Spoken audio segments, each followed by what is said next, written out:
જય હિન્દ વિદ્યાર્થી મિત્રો, હું પૂજા વાસાણી સંત કૃપા વિદ્યાલય ઓનલાઈન ક્લાસમાં આપ સૌનું હાર્દિક સ્વાગત કરું છું. વિદ્યાર્થી મિત્રો, ધોરણ 12 અકાઉન્ટ ભાગ 2, જેમાં આપણે ડિબેન્ચરના હિસાબો ચેપ્ટર જોઈએ છીએ. ગયા વિડીયોમાં આપણે ડિબેન્ચરને વટાવથી કઈ રીતે બહાર પાડવા તે સમજ્યું, તેની હિસાબી અસર જોઈ, સાથે એક આપણે ઉદાહરણ પણ જોયું, જેના કારણે વધુ ખ્યાલ આવ્યો. હવે આજે આપણે વિદ્યાર્થી મિત્રો ઉદાહરણ નંબર 4 જોઈશું. સારી રીતે સમજવા માટે તમારા પુસ્તકના પાના નંબર 74 ઉપર તમે ખોલી શકો છો, જેના કારણે તમને રકમ સારી રીતે સમજાઈ શકે. ચલો વિદ્યાર્થી મિત્રો, રકમ જોઈએ તો પંજાબ લિમિટેડે ₹100 એક એવા 11% 25,000 ડિબેન્ચર બહાર પાડ્યા.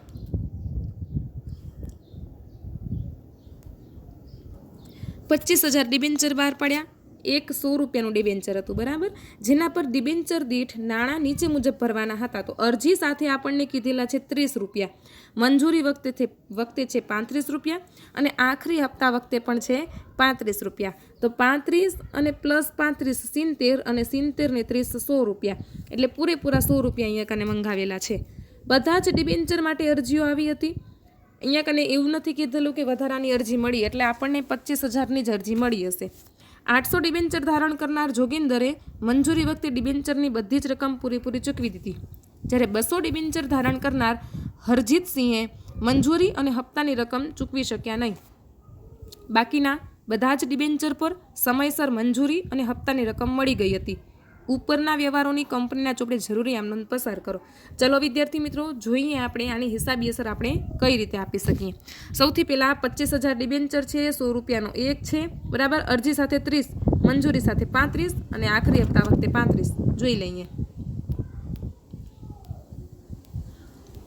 સૌથી પહેલાં આપણે અરજીના નાણાં મળશે, એટલે આપણી આમ નોંધ થશે બેંક ખાતે ઉધાર, તે 11% ડિબેન્ચર અરજી ખાતે જમા, બરાબર. 25,000 ડિબેન્ચર છે, એના ઉપર ₹30 લેખે નાણાં મળશે, એટલે તમારો જવાબ આવશે 7,50,000. એટલે અહીંયા કને ઉધાર અને જમા આપણે કરશું. એના પછી વિદ્યાર્થી મિત્રો બીજી આમ નોંધ થશે. આ બધા નાણાં આપણે ડિબેન્ચર ખાતામાં લઈ જશું, એટલે 11% ડિબેન્ચર અરજી ખાતે ઉધાર 7,50,000, તે 11% ડિબેન્ચર ખાતે જમા 7,50,000. બાબત જે ડિબેન્ચર પરના અરજીના નાણાં ડિબેન્ચર ખાતે લઈ ગયા તેના. હવે વિદ્યાર્થી મિત્રો, અરજીનું બધી હિસાબી અસર અપાઈ ગઈ. હવે એના પછી મંજૂરીની રકમ મંગાવવામાં આવશે, એટલે કે મંજૂરીની રકમ લેણી થશે.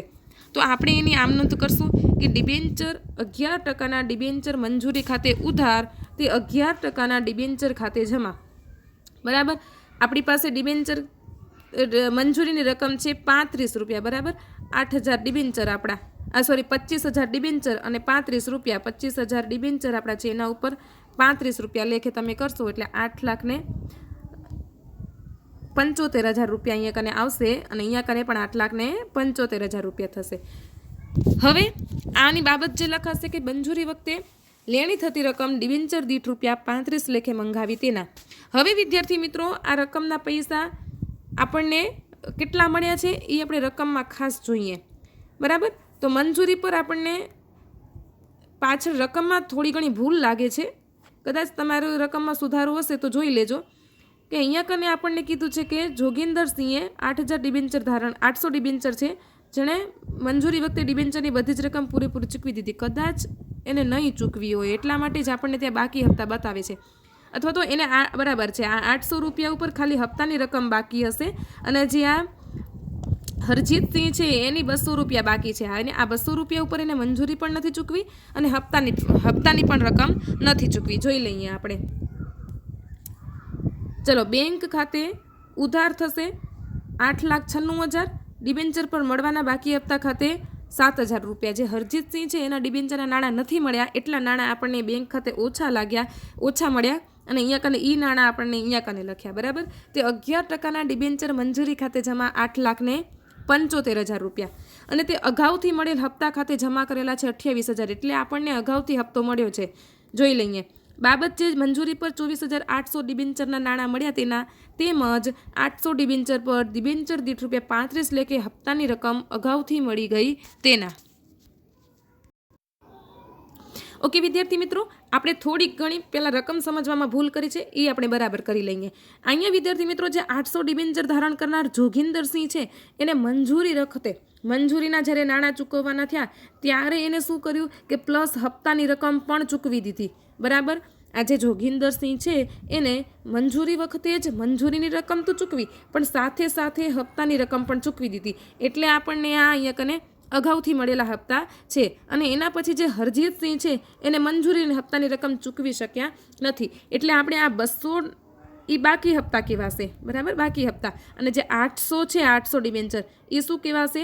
અગાઉથી મળેલ હપ્તા કહેવાશે. બરાબર, જોઈ લઈએ.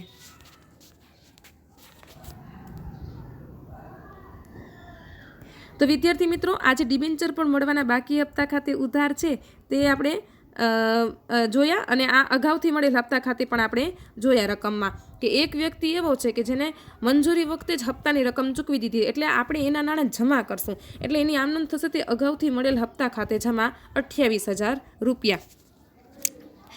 હવે એના પછીની આમનોંધ જોઈએ વિદ્યાર્થી મિત્રો. તો 11% ડિબેન્ચરના પ્રથમ અને આખરી હપ્તા ખાતે લેણી થઈ રકમ એના રૂપિયા મંગાવ્યા એના અને તે 11% ડિબેન્ચર ખાતે જમા 8,75,000 રૂપિયા.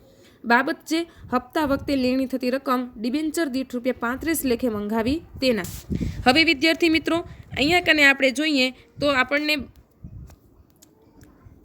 800 ડિબેન્ચર પર અગાઉથી મળી ગયેલા છે. બરાબર, એ આપણે અહીંયા કને લખશું.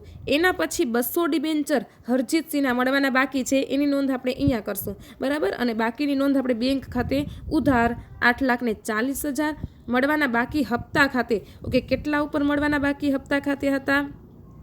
તો 200 લેખે 200 ડિબેન્ચર ઉપર. અને અગાઉથી મળેલ હપ્તામાં કેટલા હતા? તો 800 ડિબેન્ચર હતા.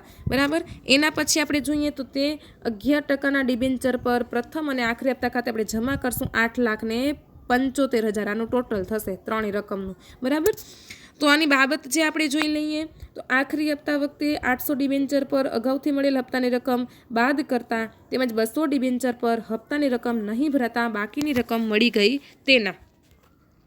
તો વિદ્યાર્થી મિત્રો અહીંયા આપણી હિસાબી અસર પૂરી થાય છે.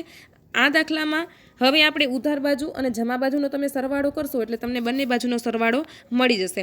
આ દાખલામાં આપણને શું શીખવાનું હતું? તો અગાઉથી મળેલા હપ્તા અને બાકી હપ્તા બંનેની અહીંયા કને આપણને ભેગી એકસાથે હિસાબી અસર આપવાનું શીખવાનું હતું. તો આ જ દાખલો ફરી એકવાર મોઢે ટ્રાય કરજો ગણવાની. સ્વાધ્યાયમાં આના જેવા અન્ય દાખલાઓ પણ છે એની પણ ગણતરી કરજો, કોશિશ કરજો એટલે જરૂરથી તમને આવડી જશે. ચલો વિદ્યાર્થી મિત્રો, નેક્સ્ટ વિડીયોમાં આપણે આગળનું ભણશું. ત્યાં સુધી મને રજા આપો. જય હિન્દ, જય ભારત.